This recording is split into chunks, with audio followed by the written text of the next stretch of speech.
Jitu bhai, welcome. Good morning. Good Thank morning. you. Yes. Chandra, good morning. Deepak, good morning. Good morning Jitu भाई. Good morning. Good morning. Pramod, कसे आहात? मजेत भाई, आपण कसे आहात? All good. All good. Thank you for joining भाई. Yeah. Good morning, everyone. I'm Sushil Bagat, convener of this Red Talk webinar show. I welcome all of you in Credai Maharashtra organized real estate developers talk means Red Talk version 2 series 4. I welcome our today's guest speaker, Shri Deepak Ji Bagat, our today's Credai Maharashtra President, Shri Pramod Ji Khairnar, Vice President, Shri Sunil Ji Kotwal, Honorary Secretary, Shri Vidyanand Ji Bedekar, OB in charge of this Red Talk committee, Mr. Narendra Singh Jabinda Ji, and co-convener Advait Ji, and all city presidents from Maharashtra, managing committee members from the all city associates, and all the members in front of sitting here and on Zoom link webinar. Welcome all of you.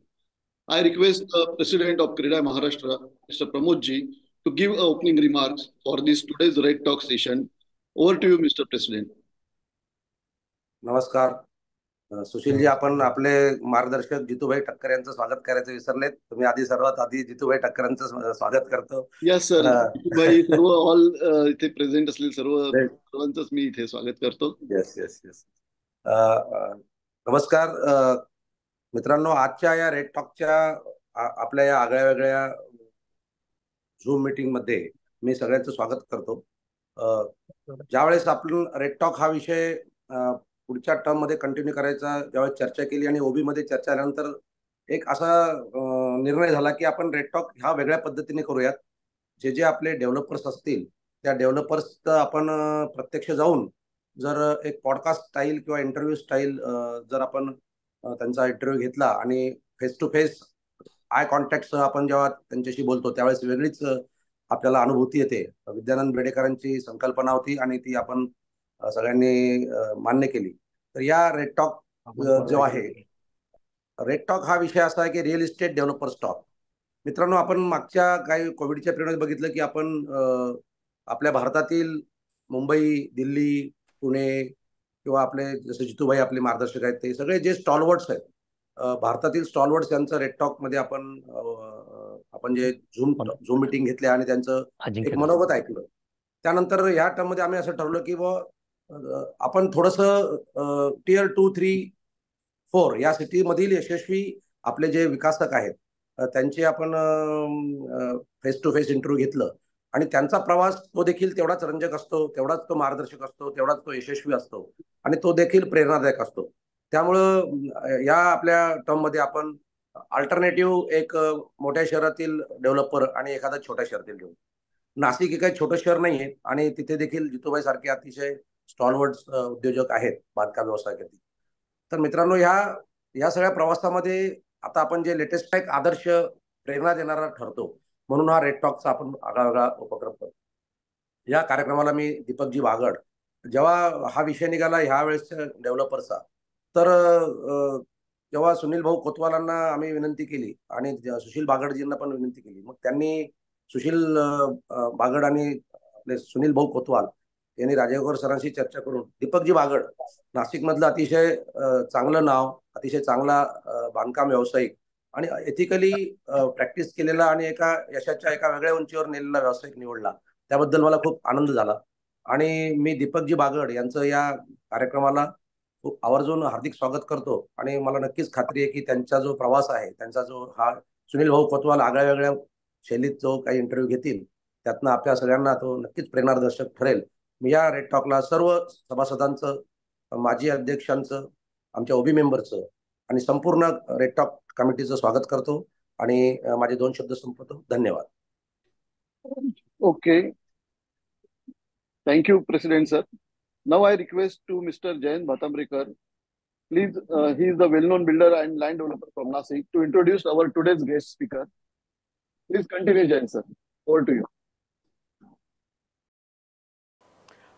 आजचा हा क्रीडाई महाराष्ट्रातर्फे आयोजित red talk show ही खरं आमच्या नाशिककरांकरता एक पर्वणी आहे आणि मला स्वतः वैयक्तिक अतिशय आनंदाची गोष्ट अशी आहे की आम्ही आमच्या मैत्रीचा सुवर्ण महोत्सवी वर्षात आम्ही पदार्पण केलेलं आहे.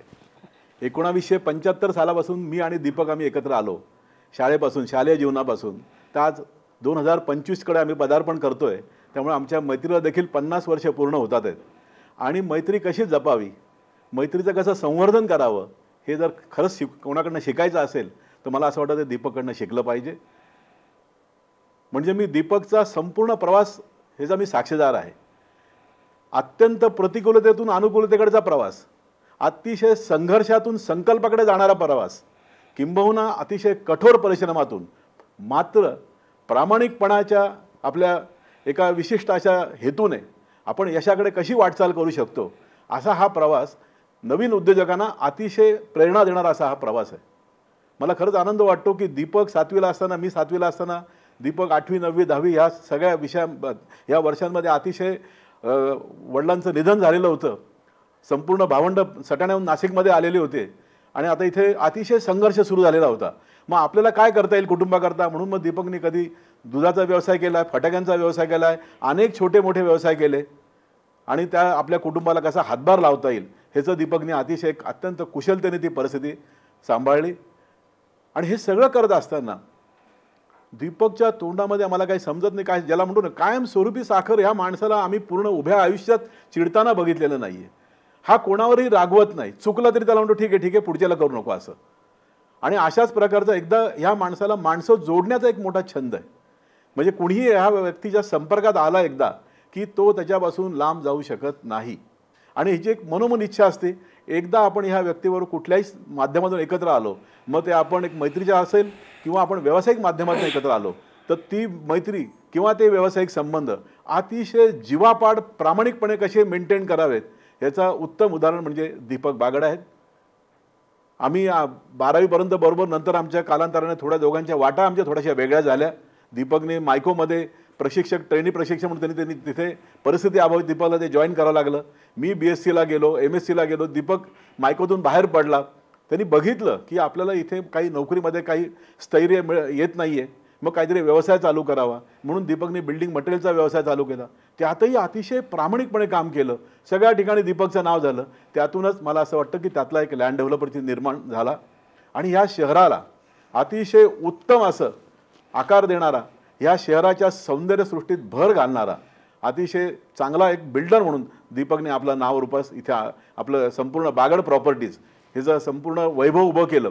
आणि मला हे सांगताना अतिशय आनंद वाटतो की ज्या माणसाच्या घरामध्ये जी व्यक्ती आपल्या घरच्यांना कायमस्वरूपी सांभाळू शकते, आपल्या घरच्यांना कायमस्वरूपी जोडू शकते, तीच व्यक्ती समाजामध्ये कायमस्वरूपी एकोपा निर्माण करू शकते. दीपकचं उदाहरण म्हणजे हे सगळ्यांकरता आदर्श आहे. एका बाजूला व्यवसाय आहेच, पण हा व्यवसाय करताना आपण कौटुंबिकता कशी जपली पाहिजे आणि ह्या कौटुंबिकतेच्या माध्यमातून आपण एकटंच पुढे जायचं नाही आहे. आपला पुतण्या असेल, भाचा असेल, भाऊ असेल, सगळ्यांना आपल्याला बरोबर घेऊन चालायचं आहे, असा एक आदर्श वस्तुपाठ दीपकने संपूर्ण समाजाला घालून दिलेला आहे. त्यामुळे हे करत असताना दीपकने अनेक व्यावसायिक मित्र जोडले. मला सगळ्यात सांगायला एक असा आनंद वाटतो की ह्या माणसांनी एवढे वर्ष, आता जवळजवळ 32 वर्ष 33 वर्ष या व्यवसायामध्ये झालेत. मी सांगितलं तसं हा कधी कोणाशी भांडताना आम्ही बघितलेला नाही. आजता काय दीपकच्या विरुद्ध कुणी कुठल्याही साधी एखादी महसूल याच्यामध्ये त्याच्या विरुद्ध कुठली केस चाललेली आहे आणि हा कोणाविरुद्ध फार हिरारीने लढतोय असं कधीच नाही. दीपकचं नेहमी सांगणं असतं की अरे आपल्याला 100 पैकी 90 लोक तर नेहमी चांगलेच आपल्याला भेटत असतात. एखाद्या 5-10% लोक जर असतील तर त्यावेळेला आपण, मला असं वाटतं की आपण माघार घ्यावी आणि आपण त्या भानगडीत जास्ती ह्या अशा निगेटिव्ह गोष्टीमध्ये आपण आपला वेळ वाया घालून आपण आपल्या व्यावसायिक मूल्याचं कुठेतरी अधपतन होऊ देऊ नये, हेही त्याची एक प्रकारची त्याची भावना असते.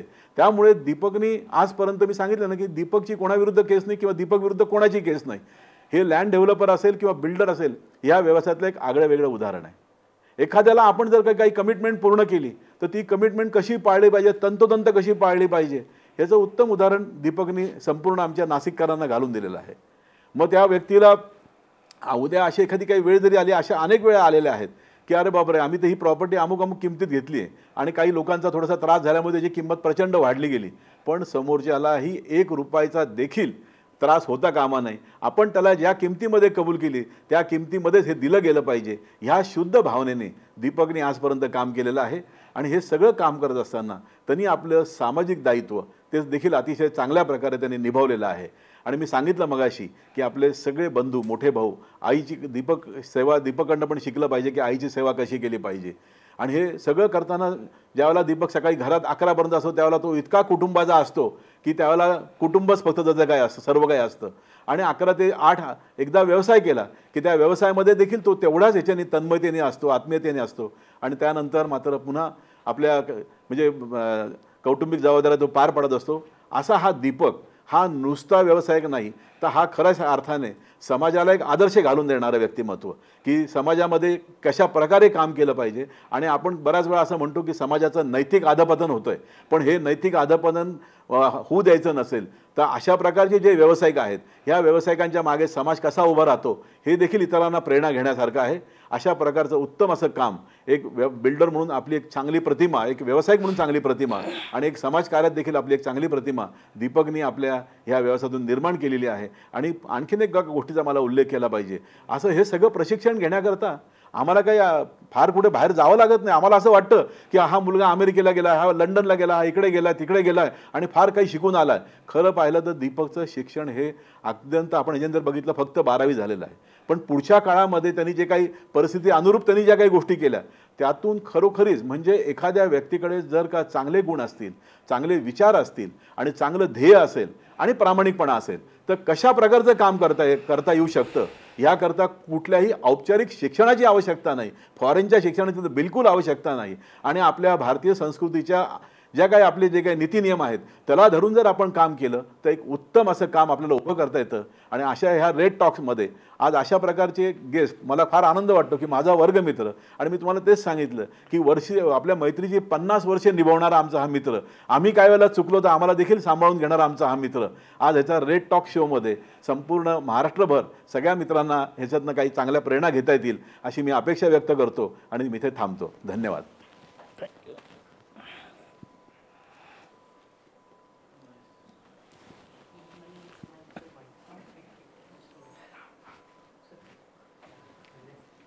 बरं झालं सगळं.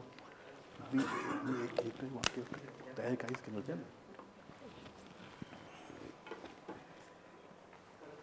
हे द्यायचं ना.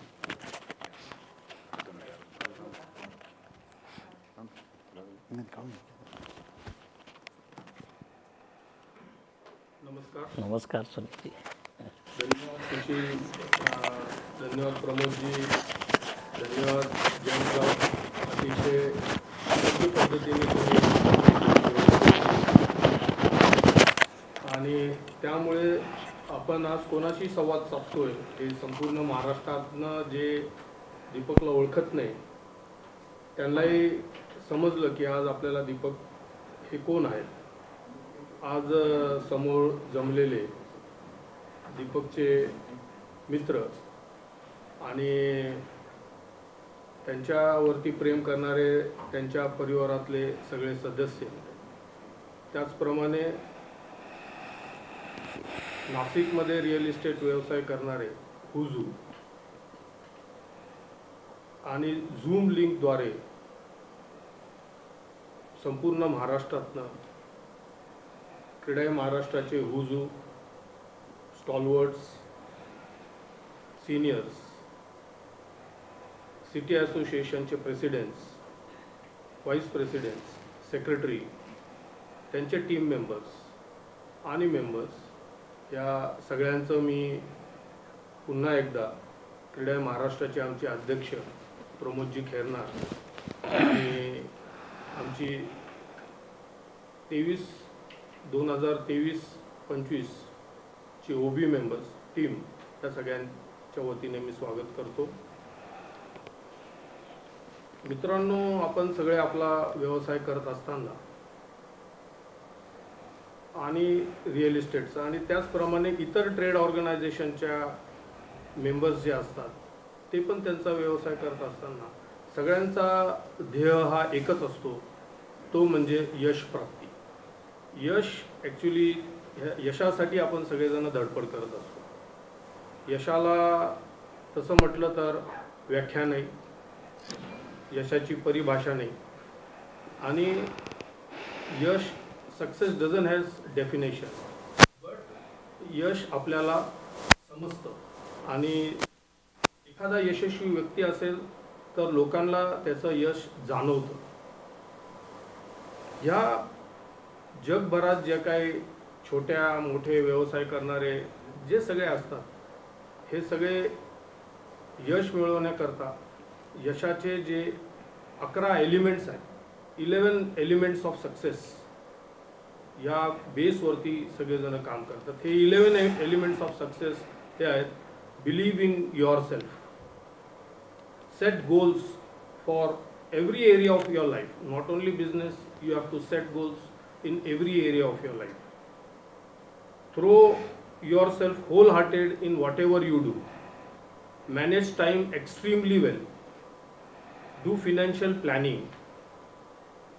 Be updated, read a lot, म्हणजे प्रचंड वाचन करा आणि कायम अपडेटेड राहा. Choose to be happy. Develop resilience आणि नेवर गिव्ह अप. हे 11 एलिमेंट सगळ्या व्यवसाय करणाऱ्यांना लागू आहेत फॉर सक्सेस.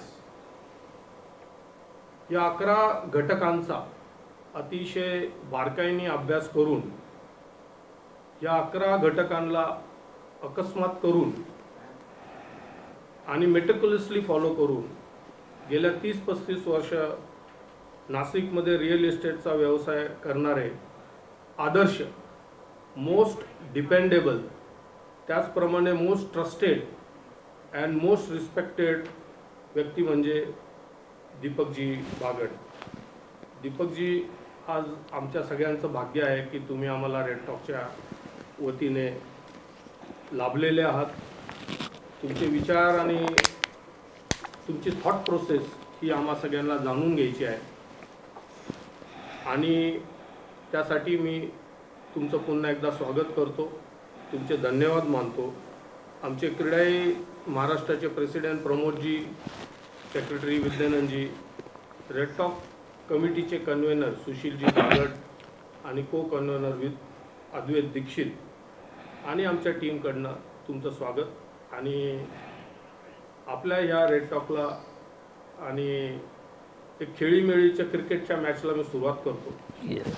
आणि ती सुरुवात मी, माझा पहिला प्रश्न, पहिला चेंडू हा आहे की या व्यवसायात तुम्ही येणं हा एक अपघात होता, योगायोग होता, किंवा बालपणीचं स्वप्न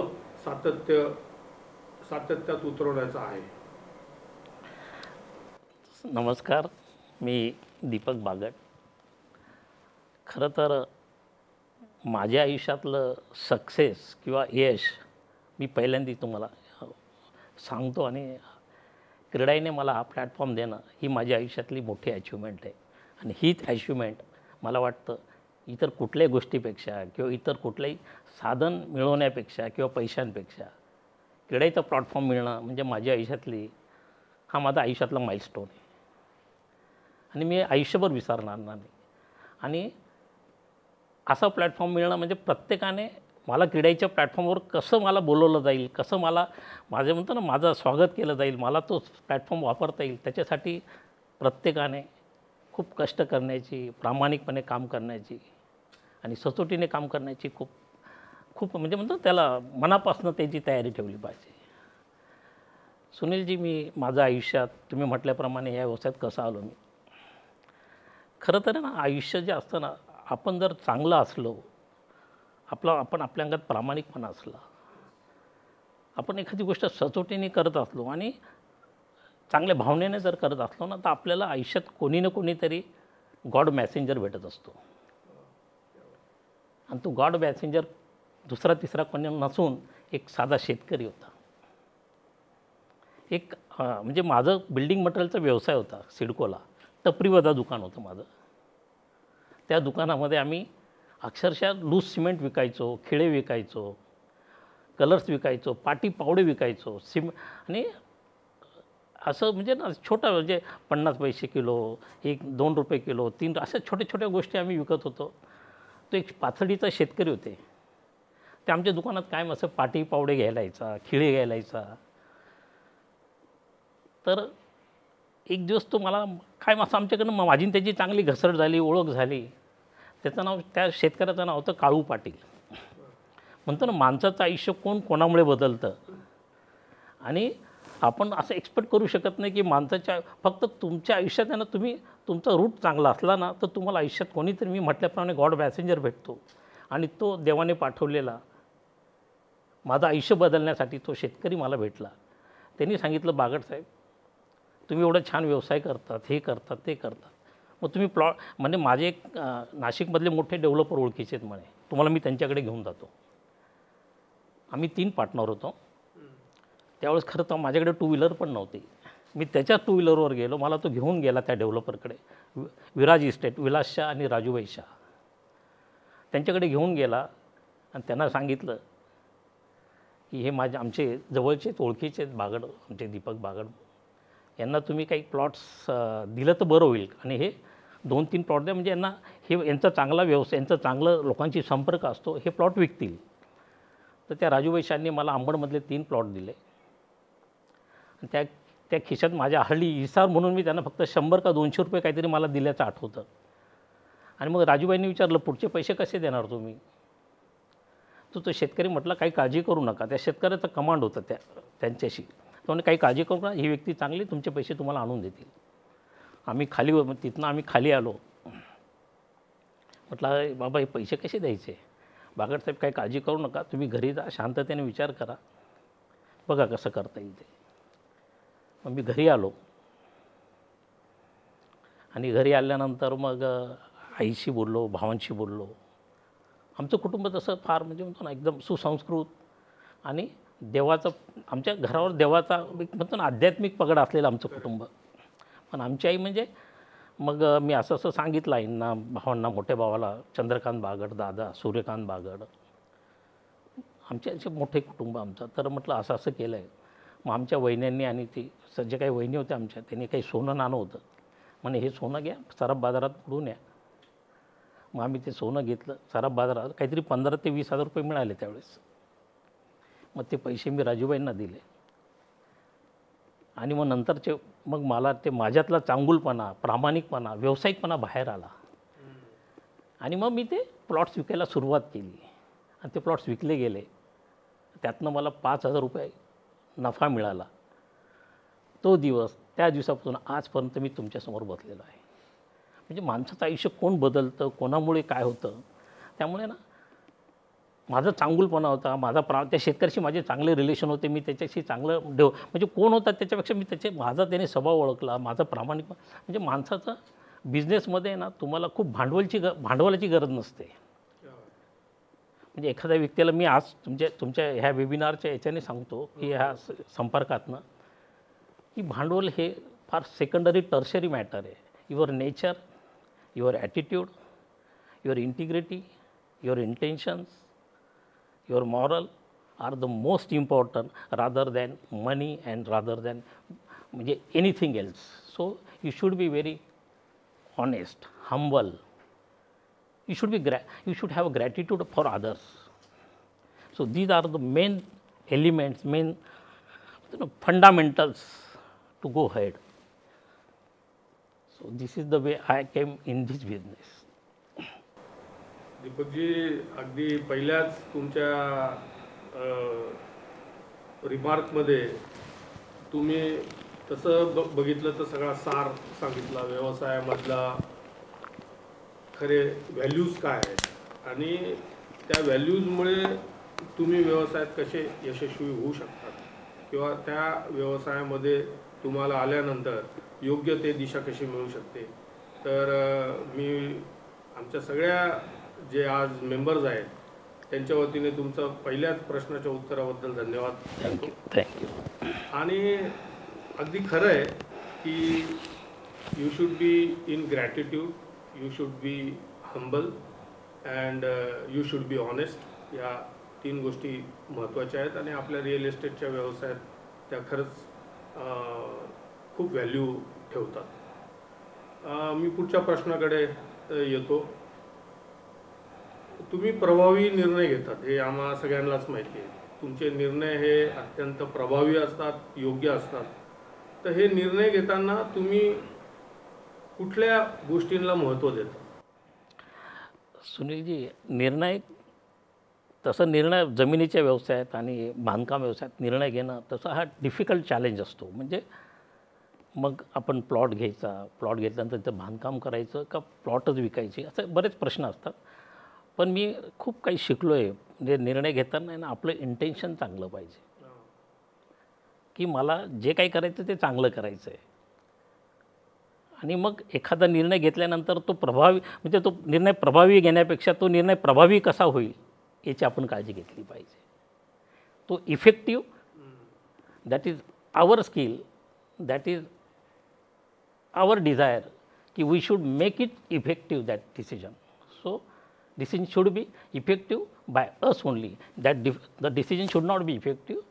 The decision should be made effective. So त्यामुळे असं मला कधी काही वाटलंच नाही, की आता तुम्हाला सांगायला हरकत नाही, आपण जिथं बसलो आहे ना सुनीलजी, मी तुम्हाला विनंती करतो क्रीडेच्या प्लॅटफॉर्मवर, कदाचित माझ्यापेक्षा तुम्ही जास्त ज्या प्रोजेक्टमध्ये आपण बसलेलो आहोत, नेचर ब्लिस सर, आम्ही 3 वर्षानंतर सुद्धा आपण या प्रोजेक्टमध्ये बसतो आहे. याचा अर्थ वी आर कॉन्फिडंट की आवर कस्टमर्स मोर, म्हणजे that requires the courage, no. So that is why we are. एखादा प्रोजेक्ट कंप्लीट झाल्यानंतर त्या जागेवर बसणं 3 वर्षानंतर मोठी गोष्ट, कारण आम्ही जे काही केलं आहे ते प्रामाणिकपणे केलं आहे ना. त्यामुळे आम्ही प्रत्येक डिसिजन घेताना कदाचित काही वेळा चुकीचे डिसिजन पण होऊ शकतात. असं नाही की माणूस काही सर्वस्व नसतो. कदाचित बऱ्याच वेळा आमचे डिसिजन चुकले पण आहेत. पण ते चुकलेले डिसिजन त्याच्यात त्या अडीअडचणी समजून त्यातनं मार्ग काढून आम्ही ते डिसिजन कसे प्रॉपर होतील, त्यातले मायनस पॉईंट, त्यात प्लस काय, ते प्लस ॲड करून त्याला डायल्यूट केलं आणि पुढे सरकलो आहे. खूप चांगलं.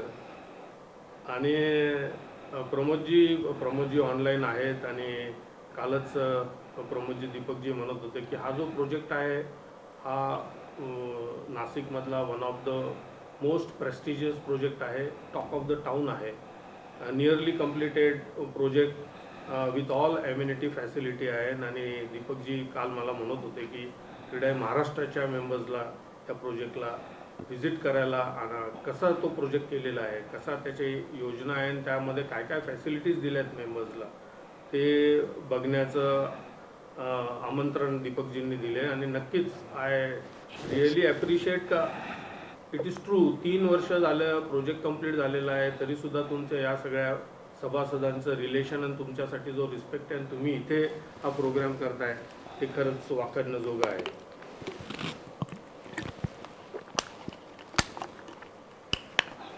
दीपकजी, असं आपण पुणा, नंतर नवी मुंबई किंवा नाशिक, नागपूर, औरंगाबाद या शहरांमध्ये थोडीशी परिस्थिती वेगळी आहे. त्याचप्रमाणे आमच्याकडे अनेक सभासद 2 टायर आणि 3 टायर सिटीजमधले सभासद आहेत. ह्या सभासदांना हे सभासद कायम आमच्या बिग ब्रदर म्हणतात, ते मोठ्या शहरातल्या मेंबर्सला त्यांच्याकडनं शिकत असतात. या सभासदांना त्यांचा व्यवसाय करताना तुम्हाला काय ॲडवाईस द्यायला आवडेल? नाही, खरं तर म्हणजे मी परत तुम्हाला त्याच गोष्टी सांगतो की व्यवसाय करताना आहे ना, कधी पण कोणी पण, तो ग्रामीण भागातला असो, 2 टायरमधला असो, 3 टायरमधला किंवा शहरातला असो, माणसाने स्टेप बाय स्टेप पुढे गेलं पाहिजे. म्हणजे एखादं प्रोजेक्ट करताना त्या प्रोजेक्ट करताना 100% इन्व्हॉल्वमेंट असली पाहिजे. त्या प्रोजेक्टचा प्रॉफिट कॅल्क्युलेट नाही केला पाहिजे त्याने, त्या प्रोजेक्टचं कम्प्लिशनमध्ये तो इन्व्हॉल्व झाला पाहिजे. प्रोजेक्ट, मी तुम्हाला परत सांगतो, नफा हा तुम्हाला मिळणारच. कदाचित तुम्हाला असं वाटेल की अरे मी खूप काम केलं आणि मला काहीच नाही मिळालं, पण खूप काम केलं ही तुमची ॲसेट आहे. तुम्ही खूप पैशांसाठी काम नका करू. चांगलं काम करण्याकडे तुम्ही तुमचा कल ठेवा. तुम्हाला मी परत सांगतो, जो माणूस चांगलं काम करतो ना तो कधीच उपाशी राहत नाही. आणि एक स्टेप झाल्यानंतर second step, third step, inch by inch one should go ahead. It should not be like म्हणजे ना पण असं म्हणजे रॉकेट प्रोग्रेस कधीच करायची नाही माणसाने आयुष्यात. ऑर्गॅनिक ग्रोथ पाहिजे, ऑर्गॅनिक स्टेप बाय स्टेप. आणि म्हणतो ना आपण ग्रोथ करताना आपल्या आजूबाजूंचा पण आपण सराउंडिंग आपले जे कस्टमर्स आहे त्याची काळजी घेतली गेली पाहिजे. आपल्या फ्रेंड सर्कलमध्ये आपण वावरलं पाहिजे. आपण जर समजा काही ॲथॉरिटींचे आपण सल्ले घेतले पाहिजे. गव्हर्मेंट ऑफिसर्सची तुमची ओळख असली पाहिजे, त्यांच्याजवळ गेलं पाहिजे, त्यांच्याशी ओळख करून घेतली पाहिजे, कायदे समजून घेतले पाहिजे, चांगल्या वकिलाकडे गेलं पाहिजे, चांगला चार्टर्ड अकाउंटंटकडे तुम्ही सल्ला घेतला पाहिजे. आणि जो आपल्यापेक्षा हुशार आहे आणि जो आपल्यापेक्षा चांगलं म्हणतो ना वाईज आहे अशा लोकांची तुम्ही संगत ठेवली पाहिजे. तेवढं तर नक्कीच केलं पाहिजे. कसं असतं माहिती आहे का, मी जेव्हा या बिझनेसमध्ये आलो मला म्हणजे खरं सांगू का, प्लॉट कशाला म्हणतात आणि कन्स्ट्रक्शन मी माझ्या आयुष्यात मी कधीच असं स्वप्न पण बघितलं नव्हतं. खरं म्हणतो ना कधी कधी स्वप्न बघावे लागतात. मला असं वाटतं जो चांगला माणूस असतो ना देव त्याला स्वप्न बघायला लावतो, पाडतो आणि तो साकतो, त्याच्याकडनं साकार करून घेतो. म्हणजे असं काही नाही की स्वप्नच बघितले पाहिजे. तू चांगला वाग, देव तुला बरोबर असा छान मार्ग देईल ना की तुलाही वाटेल की अरे हे मी कधीच विचार केला नव्हता, मग हे कसं क्रिएट झालं. म्हणजे तुम्हाला सांगतो हा जो आपण इथं जो बसलेला प्रोजेक्ट आहे ना, म्हणजे मी तुम्हाला चॅलेंज देतो.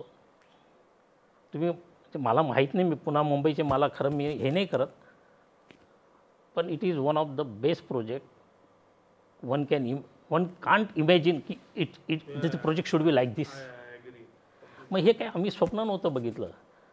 आम्ही काय केलं, आम्ही फक्त आहे ना आम्हाला चांगलं द्यायचं, फक्त चांगलं द्यायचं म्हणजे काय करायचं, बस मनात चांगले विचार आणायचे.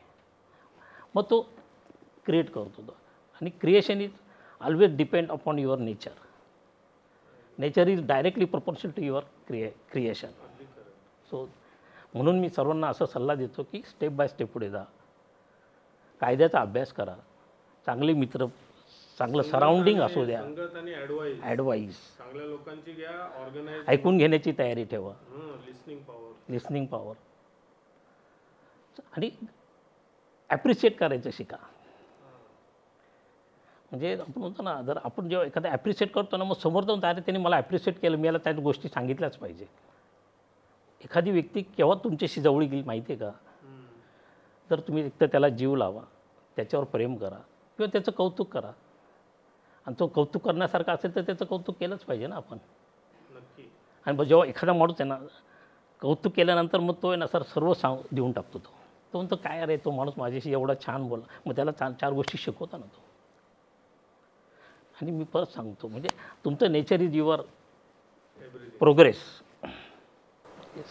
अतिशय मोलाचा सल्ला आहे आमच्या 2 टायर 3 टायर्स शहरांमधल्या मेंबर्सला. त्याचबरोबर डेव्हलप सिटीजमध्ये सुद्धा हा जो ॲडवाईस आहे तो फार इम्पॉर्टंट आहे. चांगली संगत, त्याचबरोबर चांगल्या लोकांचा ॲडवाईस, योग्य लोकांचा ॲडवाईस, आणि ऐकायला पण शिकलं पाहिजे. म्हणजे येस, वी शुड लिसन ना, फार इम्पॉर्टंट. शुड लिसन. तुमच्या ऑर्गनायझेशनमध्ये, तुमच्या संस्थेमध्ये तुमची खूप मोठी टीम आहे. आता तुमचं एक स्वतःचं विजन आहे आणि त्या विजनला धरून तुमची टीम काम करते. आणि ती टीम सिलेक्ट करताना तुम्ही कसं ओळखतात की ह्या लोकांना आपण सिलेक्ट केलं पाहिजे, हे तुमच्या विजनला धरून पुढे काम करतील? कसं आहे माहिती आहे का सुनीलजी, मी त्याला ओळखण्यापेक्षा ना तो मला कसं ओळखून घेईल. मला त्याच्याविषयी प्रेम, त्याला जर लक्षात आलं ना दीपक बागडांचं माझ्यावर प्रेम आहे, माझ्या कामाचं ते कौतुक करतात, मला कामाची शाबासकी देतात, माझ्या कुटुंबाची काळजी घेतात. आपल्याकडे जो स्टाफ असतो ना, आपण सिलेक्ट करताना आपण म्हणतो की बुवा तुझं एज्युकेशन काय आहे, तुझा एक्सपिरियन्स काय आहे, तू कुठे कुठे काम केलं, हे बरोबर आहे. पण एकदा तो आपल्या ह्याच्यात आला ना तर इतर कुठे काम करण्यापेक्षा आपल्याकडे त्याला वेगळं काय देता येईल, त्याच्या कुटुंबाची आपण आस्था केली पाहिजे, त्याच्या कुटुंबाविषयी आपण आपुलकी ठेवली पाहिजे. त्याला विचारलं पाहिजे अरे आठवड्यात तू खरंच त्याची तब्येत जर बिघडली त्याला विचारलं पाहिजे तब्येत खराब दिसते, छोट्या छोट्या गोष्टी असतात. त्याने काम पाठीवर शाबासकीचा हात द्यायचा असतो. इव्हन त्याचा जेव्हा घरून त्याचा एखाद्या वेळेस फोन आला ना, तर माझ्या मोबाईलमध्ये तो नंबर फीड असतो. समजा तो अशोक पाटील असतील, मग त्यांनी फोन केल्यावर मी त्याला म्हटलं, बोल अशोक काय म्हणतोस. मी त्याला नाही म्हटलं हॅलो हॅलो म्हटलं पाहिजे त्याला, बोल अशोक काय म्हणतोस. It doesn't required. तुम्हाला एखाद्या तुमचं फाउंडेशन स्ट्रॉंग करायचं असेल ना, तुम्ही समोरच्याला पण तो तुमच्यासाठी काम करतो ना, तर यू शूड रिस्पेक्ट हिम. तो आपल्या ऑर्गनायझेशनचा फॅमिली मेंबर असला पाहिजे. त्याला वाटलं पाहिजे की उद्या जर माझ्या कुटुंबाचं जर अडीअडचणी आल्या तर दीपक बागड माझ्या कुटुंबासाठी धावून येतील, असं आपल्याला ट्रॅक रेकॉर्ड करावं लागतं. पुढचा येणारा म्हणतो नाही अरे यांचं मागच्या वेळेस असं झालं बरं का, हे असे धावून जातात, आपल्या कुटुंबाला मदत करतात. हा कुठेतरी तुम्हाला तुम्ही खूप चांगले बोलले, गोड बोलल्याने नाही होत, तुम्हाला कृतीत पण आणावं लागतं. Action speaks louder than words. So selection नंतर त्याला सिलेक्शन ठीक आहे, तुम्ही खूप भारी आहे, खूप हे तर खूप आहे. कदाचित एखादा इंटरव्ह्यू घेताना असं वाटतं की अरे हा एवढा खूप हुशार नाही वाटत, पण जेव्हा तो आपल्या ऑर्गनायझेशनमध्ये येतो आणि जेव्हा त्याला सपोर्ट मिळतो, मग त्याचा तो वाईजनेस, त्याच्यातलं जे टॅलेंट आहे ना, बाहेर काढण्याचं पण काम आपलं असतं. टॅलेंट प्रत्येकाकडे असतं, कमी जास्त असतं, पण कमी असलेलं टॅलेंट उंचीवर नेण्याची जबाबदारी आपली पण असते. त्यामुळे ह्या सर्व गोष्टी आपण चांगल्या पद्धतीने केल्याच पाहिजे आणि स्टाफला तुम्ही ॲज ए फॅमिली मेंबरनंच ट्रीट केलं पाहिजे. हे बघा, कोणी कोणाच्या घरी येऊन बसत नाही, तो काही आपल्या प्रॉपर्टीत हिस्सा मागत नाही. मग तो काही न मागता जर आपण त्याला काही दिलं, जर देवाने माझ्याकडे काही नसताना मला एवढं दिलं, तर मी पण देवाचाच मग तो शेतकरी पाटील शेतकऱ्यांनी विचारतो, तो शेतकरीचं पण त्यांनी मला मोठं केलं ना, तर माझी पण जबाबदारी कोणाला तरी सपोर्ट करण्याची. तर आपण आपल्या स्टाफबरोबर, आपल्या ऑफिसच्या सर्व मेंबर्सबरोबर एकदम असं छान राहिलं पाहिजे. रात्री छान झोप लागली पाहिजे. स्टाफ जो कर्मचारी असतो ना, जो स्टाफ मेंबर्स असतो ना, त्याच्यात भरोशावर आपण चालतो ना. आता मी इथं बसलो आहे, स्टाफ काम करतो आहे ना माझा, तो कॉन्फिडन्स आपला एकमेकात बिल्ड असला पाहिजे. विश्वास, त्या स्टाफवर आपला विश्वास असला पाहिजे आणि त्याचा आपल्यावर असला पाहिजे. विश्वासार्हता फार खूप त्यांचा आपल्यावर विश्वास आणि आपला त्यांच्यावर खूप महत्त्वाचं आहे. खूप बरोबर त्यांना आपल्या फॅमिलीचा घटक म्हणून आपण करायलाच पाहिजे. तुम्हाला आश्चर्य वाटेल, सिलेक्शन ही एक स्टेप आहे, पण सिलेक्शन नंतरची पुढची जर्नी ही त्यांच्याबरोबर करताना त्यांना कसं वागवतो, कसं त्यांना आपण आपलंसं करतो, हे पण महत्त्वाचं आहे. म्हणजे सुनीलजी, तुम्हाला आश्चर्य वाटेल, मी ज्या दिवशी बिझनेसमध्ये आलो ना, मी माझा ऑफिसचा जो मुलगा होता पहिल्या दिवसापासून, तो आजपर्यंत माझ्याबरोबर 35 वर्ष आले. 35 वर्षापासून माझ्याकडे असणारा माझा स्टाफ, मी आता त्यांना स्टाफ म्हणायचं काही कारण पण नाही, माझे घटक 30 वर्षापासून माझ्याबरोबर आहे आणि अहोरात्र ते माझ्याशी प्रामाणिकपणे त्यांचं सर्व काम करत असतात. आणि म्हणूनच आज हे असं क्रीडायचं, हे असं वैभव उभं करणं, एकटे माणूस किती जरी हुशार असला ना, त्याने हुशार काही खूप करू नये. शेवटी ना, तुम्ही कोणामुळे तरी त्या विषयाकडे मी येणारच आहे. म्हणजे कसं असतं, ठीक आहे आपण हुशार आहोत, आपण काही करू शकतो असं नाही आहे. तुम्हाला तुमचं टीम स्ट्रॉंग असते आणि that is your cleverness, that is your wiseness आणि दॅट इज युअर प्रोग्रेस. अगदी खरं आहे. आणि अनेक यशस्वी जे व्यवसाय करणारे व्यावसायिक आहेत, त्यांचं म्हणणं आहे की जसं everything is about team and team. कारण when you do big things, तुम्हाला एवढं डेलिगेशन करायला लागतं आणि ते डेलिगेशन तुम्ही तुमच्या टीमला करतात आणि टीम तुम्हाला हवा तो रिझल्ट देतात. त्यामुळे team is very important, delegation is very important. त्यांना आपलंसं करणं हा पण एक महत्त्वाचा विषय आहे. दीपकजी, तुम्ही बोलता बोलता म्हटले की स्ट्रेस नको, आणि मला हे पण, कारण आम्ही क्रीडामध्ये काम करत असताना आमचा प्रयत्न असाच आहे की आमचे जे मेंबर्स आहेत, आपले जे मेंबर्स आहेत, हे वयाच्या 25व्या वर्षी किंवा 25 ते 30च्या मध्ये मॅच्युअर्ड कसे हो, आणि जे आपल्याला वयाच्या 55-60 सालामध्ये जे समजतं ते त्यांना 25 ते 30 मध्ये कसं समजेल. तर आपला व्यवसाय हा तसा बघितला तर खूप हाय स्टेक्सचा बिझनेस आहे आणि हाय स्टेक्स असल्यामुळे मग लोक फार डिमांडिंग असतात किंवा लोक फार ॲग्रेसिव्ह पण असतात. तर ह्या सगळ्या याच्यामध्ये स्ट्रेस फ्री कसं राहतात तुम्ही आणि how do you manage your stress? Stress तर तसं आपल्या बिझनेसमध्ये प्रत्येकालाच आहे आणि तो स्ट्रेस मॅनेज करणं म्हणजे कसं माहिती आहे का, मी एकदम सोपं आणि सरळ भाषेत सांगतो, एकदम साध्या भाषेत. बिझनेस हा काय असतो, जनरली बिझनेस करणं म्हणजे काय होतं माहिती आहे का, बेरीज करणं. बिझनेस म्हणजे काय, प्रत्येक वेळेस बेरीज करून माझ्याकडे काय आलं म्हणजे असं तो बेरीज करत करत करत जातो आणि टोटल मारत असतो बेरीज.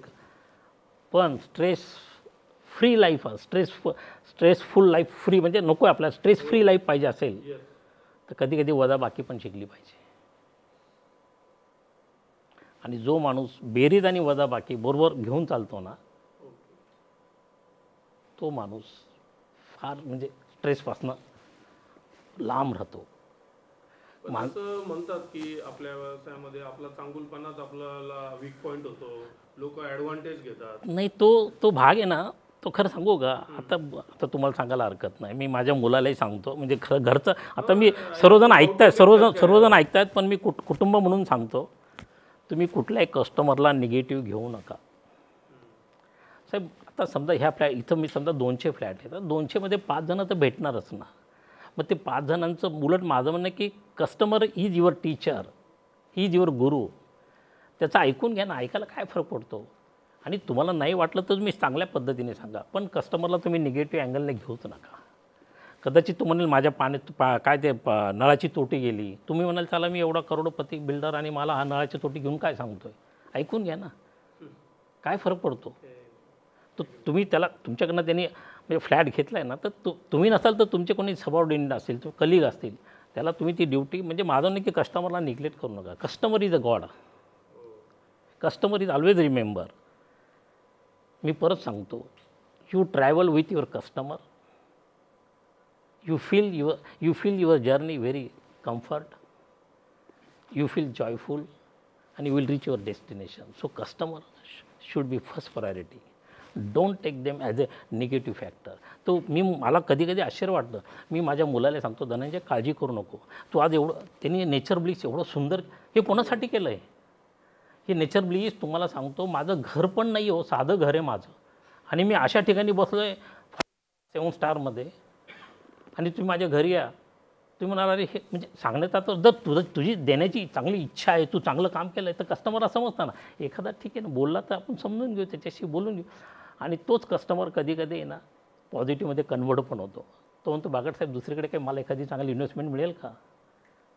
काय ते ठीक आहे ना, पाण्याची तोटी असे फार थोडे असतात, पण 100पैकी 2-3 असतात, तो बाकीचे तर पॉझिटिव्ह असतात. त्यामुळे असं कधीच गुण की बा आपण चांगुलपणा आपल्याला त्रास देतो, अजिबात देत नाही. आपण चांगलंच राहिलं पाहिजे, अजिबात आपण निगेटिव्ह अँगलमध्ये जायचं नाही. We should take everything as a positive. काही फरक नाही पडत ना साहेब, काय त्याच्या फार अपेक्षा नसता हो.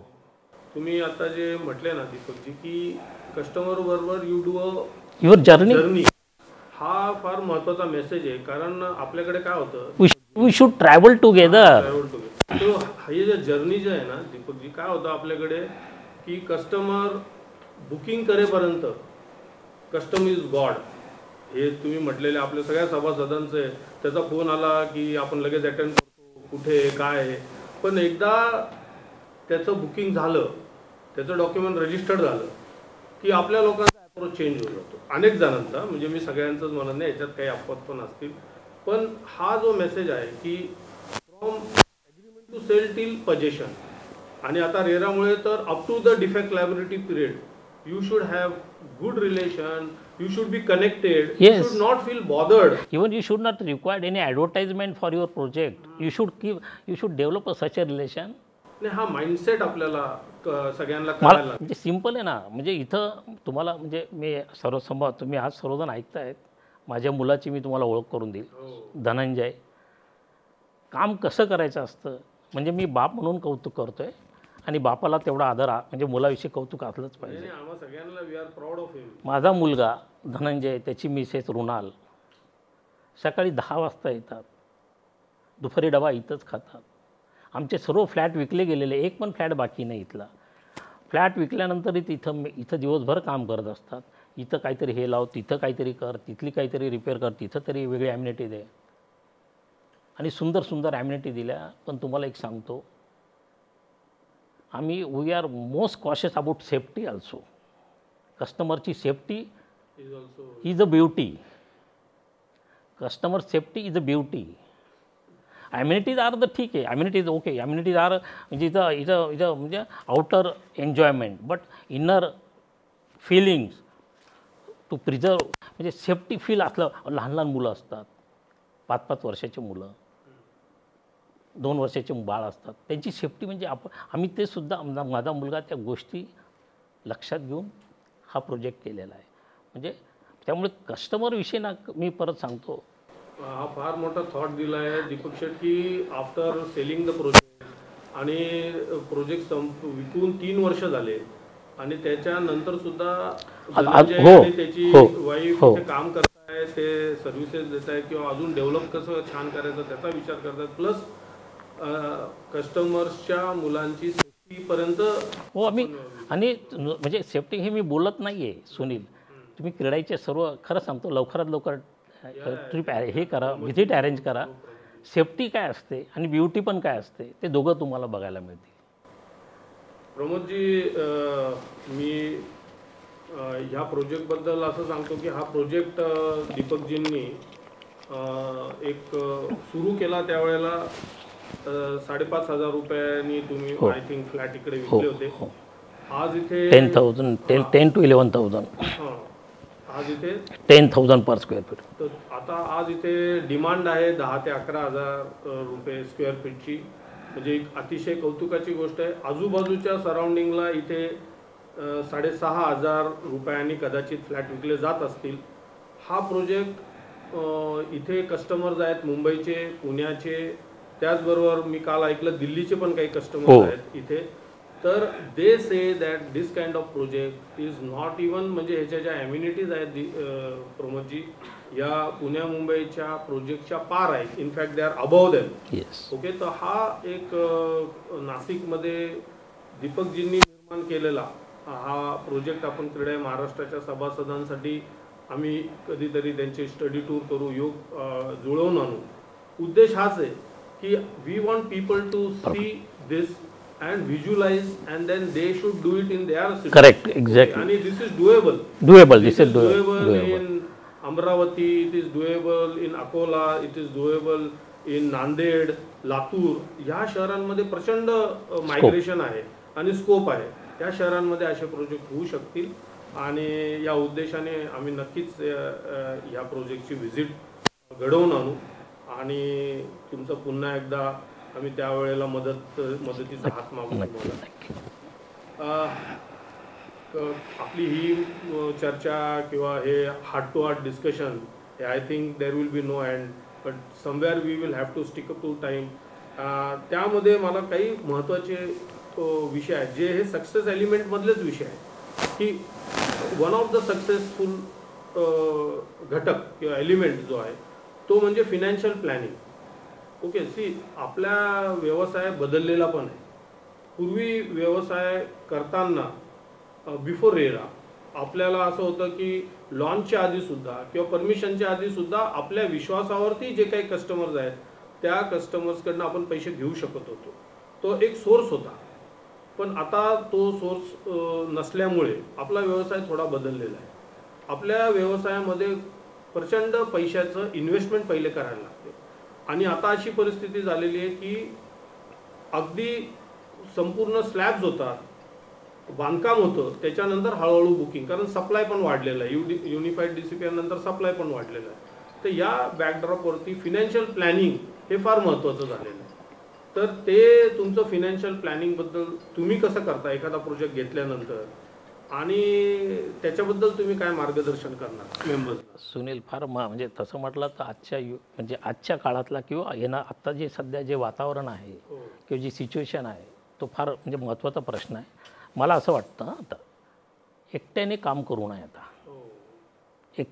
एकटा म्हणजे म्हणतो ना त्याची कपॅसिटी ठीक आहे, त्याला confidence is different, financial aspect is difference. Confidence कधी कधी कधी म्हणतो ना एन्व्हायरमेंट, कधी कधी येणाऱ्या काही सर्कमस्टन्सेसमुळे तो कॉन्फिडन्सला धक्का लागू शकतो. तर मग अशा वेळेस कॉन्फिडन्स बरोबर आहे ना, तुम्हाला सपोर्टची पण गरज असते.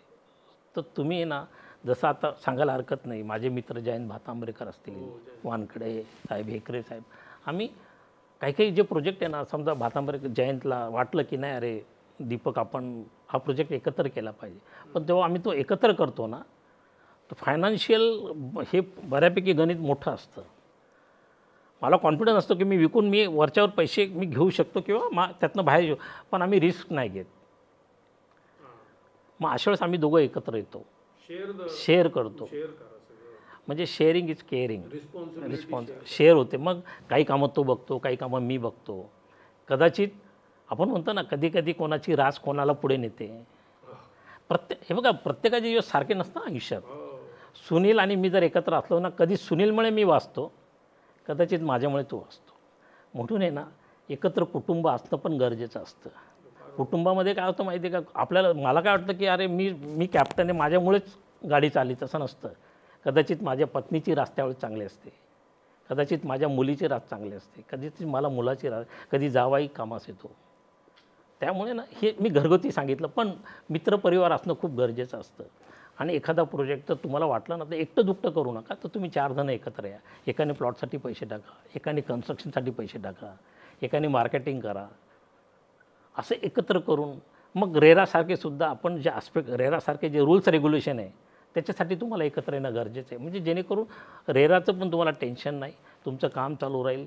बुकिंग जरी स्लॅबपर्यंत नाही मिळालं तरी तुमच्याकडे फायनान्शियलची, आणि मग जेव्हा समोरच्याला दिसतं का अरे यांचं काम झालं आहे, मग त्या दिवसापासून जेव्हा बुकिंग चालू होतं ते पैसे तुम्हाला सर्व मिळून शेअर करता येतात.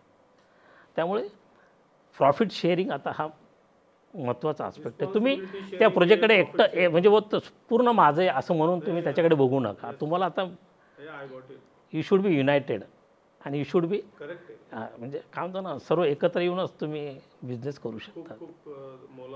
म्हणजे एकत्र आलंच पाहिजे. आणि चांगले मित्र, चांगले विचाराचे मित्र तुमच्याबरोबर असलेच पाहिजे, त्यांच्याबरोबर घेऊन काम केलंच पाहिजे. हो दीपकजी, आणि पैसे पण खूप लागायला लागले ना, त्यामुळे ग्रुप आणि ग्रुपमुळे एकमेकांना सपोर्ट होतो. आणि फॉर्च्युनेटली नाशिक शहरामध्ये माझ्या दृष्टीने बरं का, जे काही डेव्हलपर्स आणि बिल्डर्स आहे ना, ते एकमेकाला घाबरणार आहे, एकमेकाचा रिस्पेक्ट करणार आहे. त्यामुळे आपण नाशिक शहरात तरी मला वाटतं आपण सर्वजण एकत्र येऊ शकतो आणि एक चांगलं नाशिक शहर कदाचित आपण सर्वजण एकत्र येऊन एक छान टाउनशिप केली पाहिजे.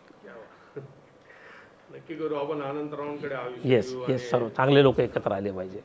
त्यामुळे खूप असं फायनान्शियल जो मग प्लॅनिंग आहे ना, मग तो शेअर करतो. खूप चांगला ॲडवाईज आहे आणि सगळ्यांनी हा ॲडॉप्ट करू शकतील, लाईक माइंडेड लोक. आणि 12 वाजलेले आहेत. I think we can go on. म्हणजे आपण ही आपली चर्चा अशीच करत राहू, सगळ्यांना आवडेल. पण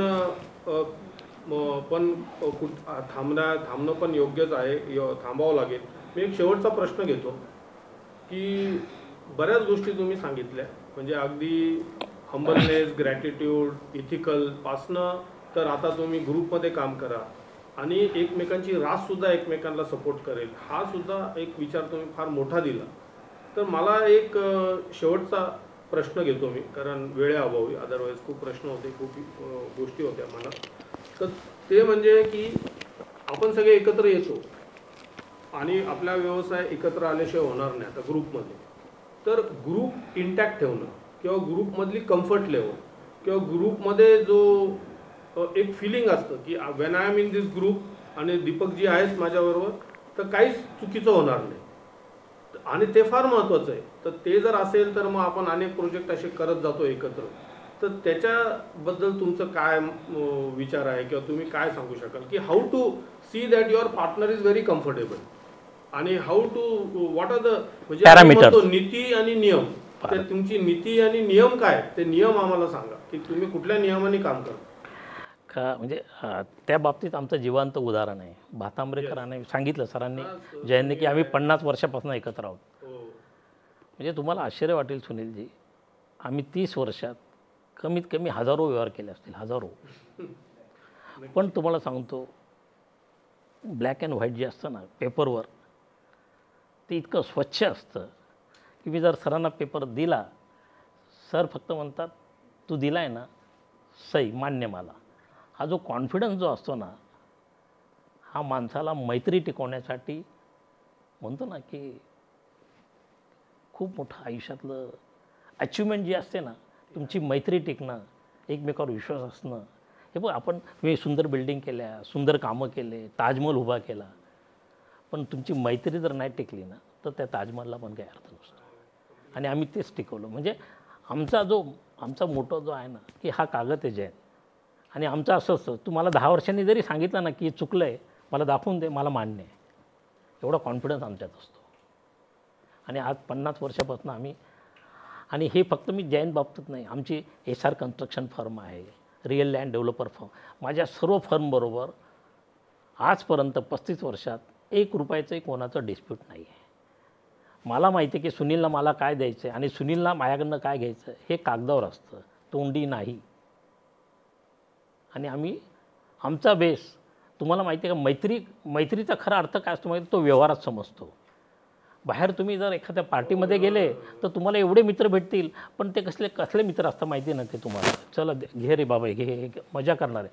पण खरी मैत्री जी असते ना, जेव्हा तुम्ही व्यवहार करता ना एकमेकाशी, जेव्हा मग तुमची क्रेडिबिलिटी, तुमची आयडेंटिटी, तुमचे काय टेंडन्सी, तुमचं intention, these are the parameters to prove your friendships.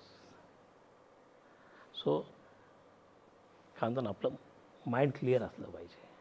आणि ज्याचं माइंड क्लिअर असतं ना, तो एखाद्या ती नदी कशी छान प्रवाह करते, तसं असं आयुष्याचा प्रवाह सुंदर असा म्हणतो ना आपण, आपल्या डेस्टिनेशनला छानपैकी पोहोचतो.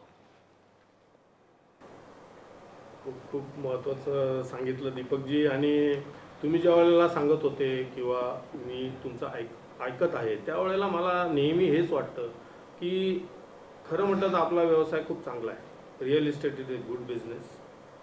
It gives lot of satisfaction. खूप सॅटिस्फॅक्शन मिळतं या व्यवसायामध्ये. आणि आपण तर हा व्यवसाय केला आहे, आपण 25-30 वर्षाचा अनुभव घेतला आहे या व्यवसायामध्ये. मला नेहमी वाटत असतं की क्रीडाच्या माध्यमातून जे यंगस्टर्स आहेत, जे आता यंग जनरेशन आहे, त्यांना हा 25 पासून तर 55-60चा प्रवास करायचा आहे. यांना हे जे काय रेड टॉकच्या माध्यमातून आमचे प्रमोदजी नेहमी म्हणतात की मे बी कमी मेंबर्स अटेंड करतील, पण जे अटेंड करतील त्यांना असं काहीतरी बघायला मिळेल की जसं जयंतरावांनी सांगितलं की अतिशय सचोटीने आणि अतिशय नियमाने म्हणा किंवा इथिकली प्रॅक्टिस करून तुम्ही एवढं मोठं वैभव निर्माण केलेलं आहे. म्हणजे तुम्ही म्हणजे आदर्श आणि अद्भुत काम केलेलं आहे. ओके, तर हेच उदाहरण लोकांनी डोळ्यासमोर ठेवावं. कुठलाही शॉर्टकट्स घेऊ नये. देतं, देव पण देतो, हा व्यवसाय देतो, आपली या बिझनेस देईल, आपली फॅटर्निटी मदत करेल, भरपूर काय आहे. पेशन्स ठेवला पाहिजे आणि नीती आणि नियमाने काम केलं पाहिजे, ग्रॅटिट्यूडमध्ये राहिलं पाहिजे, हंबल राहिला पाहिजे. ओके, या सगळ्या चर्चेतनं किंवा तुम्ही दिलेले जे काही आज मार्गदर्शन आहे ते मला वाटतं आज ज्या मेंबर्सने हे वेबिनार अटेंड केलं आहे त्यांना खरंच उपयुक्त होईल. कधीतरी आपण क्रीडा नाशिकमध्ये सुद्धा एखाद्या जनरल बॉडीला मी कृणालजींशी बोलेल, आपल्या सिनियरशी बोलेल, will have a one-on-one dialogue with lot of important elements. आणि आय फील दॅट की पीपल शूड फॉलो यू. तुम्हाला आयडियल त्यांनी मानलं पाहिजे, तुमच्याकडे बघितलं पाहिजे आणि तुमच्यासारखाच त्यांनी प्रवास केला पाहिजे, stress free as well as successful, keeping your friends together and working together. तर मी तर म्हणतो ना की कलेमध्ये जसं पंडित जसराज आहेत किंवा असे लाखो लोकांमध्ये एक होतं, तसं दीपकजी तुम्ही एक आहात. आणि आम्हाला खूप म्हणजे प्राऊड फिलिंग आहे की you are Krida Nashik member as well as you are a friend to me and you are a person who is in Nasik. तुमच्याकडे बघून अनेक असे मुलं आदर्श घेऊन काम करतील असं मला वाटतं. पुन्हा एकदा मी क्रीडा महाराष्ट्राच्या वतीने तुमचे आभार मानतो. आज तुम्ही वेळ दिला, सगळा सेटअप तयार केला, धनंजयने रात्रभर काम करून हे सगळं मला पाहिजे त्याच्यापेक्षा चांगलं केलं. म्हणजे तो I appreciate. and I will certainly tell Pramodji to make a visit of interested members over here in Nasik and to your project, because it's eye opener. याच्यामध्ये Yes. बरंच काही आय ओपनर आहे, शिकण्यासारखं आहे. आणि धन्यवाद. मी सगळ्या आज दीपकजीचे मित्र इथे आहेत आणि त्यांचाही मी आभार मानतो की तुम्ही या रेड टॉकला आले. त्याचबरोबर वहिनी तुम्ही आहात आणि सगळा परिवार आपण एकत्र आहोत. अनेक चांगलं हितगुज झालं या निमित्ताने, हार्ट टू हार्ट डायलॉग झाला. Thank you so much. आपण दीपकजींचे काही चॅटमधले प्रश्न असतील ते आपण मेलद्वारे सुशील त्यांना पाठवू. आणि with the permission of Pramodji and Sushil, you can take it forward and present your vote of thanks. Pramod sir, तुम्हाला काही विचारायचं, बोलायचं आहे? Speaker on. नाही, म्हणजे खरं तर अतिशय म्हणजे डायरेक्ट हृदयाशी संवाद झाला. म्हणजे त्यांच्या भावना आमच्या हृदयाशी पोहोचलेल्या आहेत आणि त्यांचा प्रवास म्हणजे इतका यशस्वी आणि अतिशय सुखद आणि अतिशय आनंददायक आहे की मला वाटतं की, आणि इतक्या छोट्या छोट्या आणि अतिशय सुंदर टिप्स, म्हणजे 50-50 वर्ष पार्टनरशिप कशी टिकवावी किंवा एथिकल कसं वागावं, इंटिग्रिटीने कसं वागावं आणि हंबलनेस, त्यांचा प्रवास म्हणजे शून्यातनं विश्व निर्माण करणारा अतिशय प्रेरक. मला वाटतं की हेच आपल्याला जे काही महत्वाच्या गोष्टी आहेत ह्याच आपल्याला या रेड टॉकद्वारे अपेक्षित आहेत.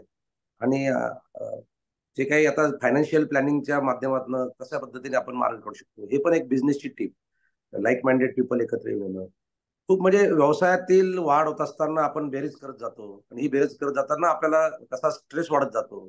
तर आपण जेव्हा हे करत असताना बेरीज जशी शिकतो तशी वजाबाकी देखील शिकली पाहिजे. म्हणजे मोठ्या गणितज्ञाचं त्यांनी एक मार्मिक स्टेटमेंट आपल्याला देऊन गेलेले आहेत. जेव्हा वजाबाकी करायला शिकाल त्या ऑटोमॅटिकली तुमचा स्ट्रेस पण वजाबाकीमध्ये जाईल. अतिशय सुंदर. आणि मला तर वाटतं की सुनील भाऊ, सुशील बागड, आपण एक वेगळ्या उंचीवर हा कार्यक्रम आज नेलेला आहे. आणि मला सगळ्यात जास्त आनंद वाटला की व्यावसायिक कुटुंब आणि ते कुटुंबातील सदस्य हे सगळेच आज एकत्र आले. म्हणजे अशा पद्धतीचा योग फार दुर्मिळ असतो. वातावरण अतिशय सुंदर आहे. म्हणजे आपण निसर्गरम्य प्रोजेक्ट मध्येच बसलेला आहात आणि मला असं वाटतं की सुखद अनुभव होता आजचा. एक वेगळ्या लेवलवर आपण आज हा रेड टॉक घेऊन गेलो सुनील भाऊ, त्याबद्दल तुमचंही मी कौतुक करतो. सुशीलजी बागड हे नेहमीच धडपड करत असतात. ते मला म्हणले माझे काकाच आहेत, मला जास्त बोलू देऊ नका. अरे म्हटलं, तुझे काका एवढे मोठे आणि इतके आदर्श आहेत तर तो तुझ्याकरता भाग्याचा क्षण आहे. आणि आम्हाला देखील भाग्याचा क्षण होता. दीपकजी, प्रशांत सरदेजी पण आमचे माजी अध्यक्ष जॉईन झाले, त्यांचं पण मी आभारी आहे. जितूबाईंचा पण आभारी आहे. आणि खूप छान, अतिशय खूपच आणि आनंददायक प्रवास, प्रेरणादायक प्रवास. आणि सुनील भाऊ कोतवाल आणि तुम्ही डायरेक्ट तुमच्या दोघातला जो संवाद होता तो आमच्या हृदयाशी जोडला गेला होता. खूप छान. धन्यवाद. धन्यवाद. Thank you sir, thank you. फार छान तुम्ही विश्लेषण केलं आजच्या या सर्व संभाषणाचं. मी सर्व उपस्थित असलेले सर्व माजी प्रेसिडेंट्स, सर्व क्रेडाय नॅशनलचे जितूभाई ठक्कर सर, इथे सर्व क्रेडाय महाराष्ट्राचे सर्व सिनियर मेंबर्स, सर्वांचं मी इथे आभार मानतो की त्यांनी वेळ काढून उपस्थित इथे राहिलेत.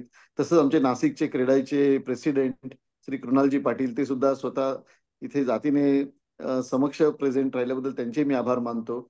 सर्व टीम, सर्व क्रेडाय महाराष्ट्राची टीम आणि सर्व आपले उपस्थित असलेले मेंबर्स यांचे मी आज मनापासून आभार मानतो की त्यांनी एवढ्या चांगल्या उपस्थितीने या वेबिनारला उपस्थिती केली. आणि थोडक्यात सुनील सरांचं मी आभार मानतो की त्यांनी इतक्या छान पद्धतीने हा वेबिनार कंडक्ट केला. Thank you Sunil sir. Thank you everyone. Thank you very much sir. Thank you. Thank you. Thank you sir. Thank you.